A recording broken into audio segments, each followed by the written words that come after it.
So after this, everyone will always say that I did good on my speech. Now, this infuriates me to the point of insanity. You see, most people can't wrap their mind around being a grammar freak. You see, I hate it when people use bad grammar. People just don't understand.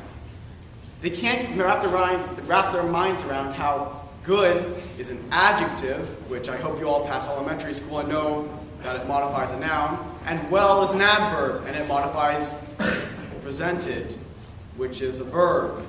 Hopefully you passed second grade and know presented is a verb, last time I checked.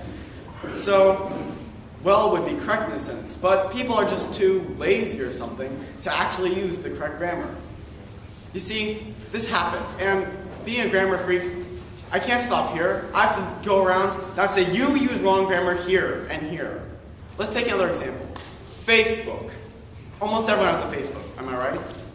Yeah. So, when people post stuff on Facebook, when they chat, when they send messages, they do this and they use the worst grammar possible because they're trying to type as rapidly as possible.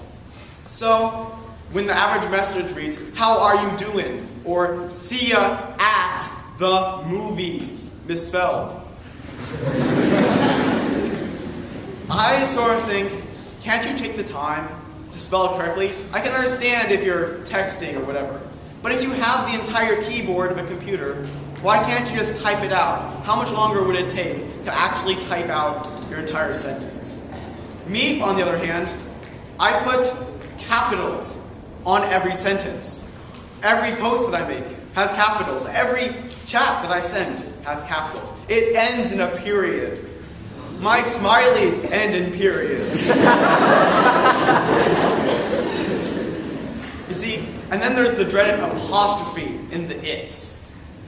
See, most people just write that's or its, but there's the apostrophe in the its. Oh, that's something completely different. I might have time for just one more common grammatical thing.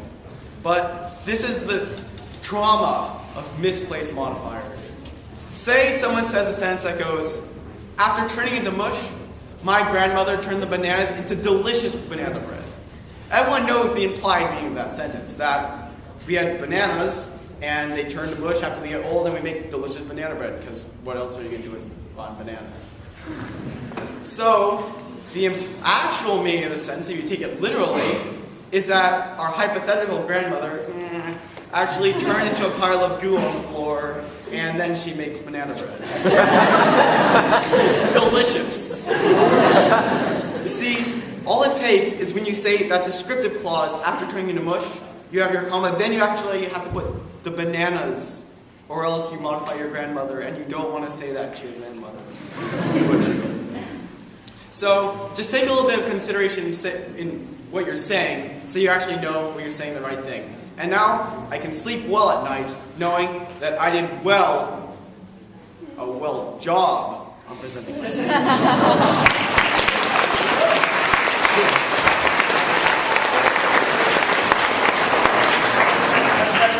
Friends, jocks, people who don't have that much time but always wanted to do theater, lend me your ears.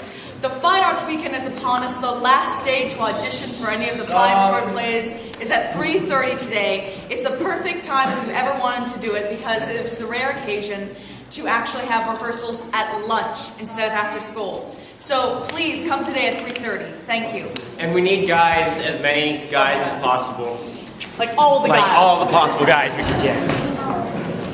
Okay, so JSAers, we still have 12 of you out there who have not turned in your checks. Yes, you won't be able to go if you don't, and you'll still have to pay, so please get them to us as soon as possible. You guys also need to pay the $10 too. Give us your money. Oh. Alright, so if you missed it, this Thursday, bring a can, throw a pie at Nick Newman at lunch in the quad, like on the grassy area. It'll be fun. It'll be for charity. Young Entrepreneurs Club is starting a very cool project.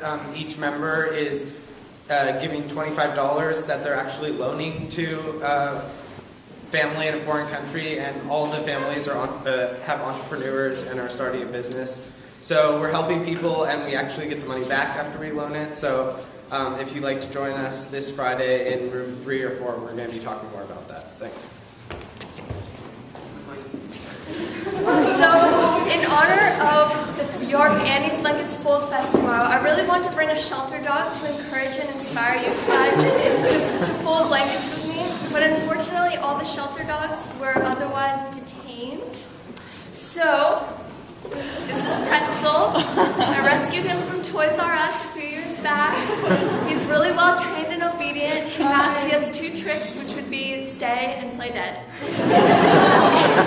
And so he's going to be supporting and showing off tomorrow in the Fold Fest. It's going to be in the quad during tutorial at 2:45. It's raining under the bridge. So please come and get Motley won elections today in room 2 during lunch. Everyone needs to come. Thank you.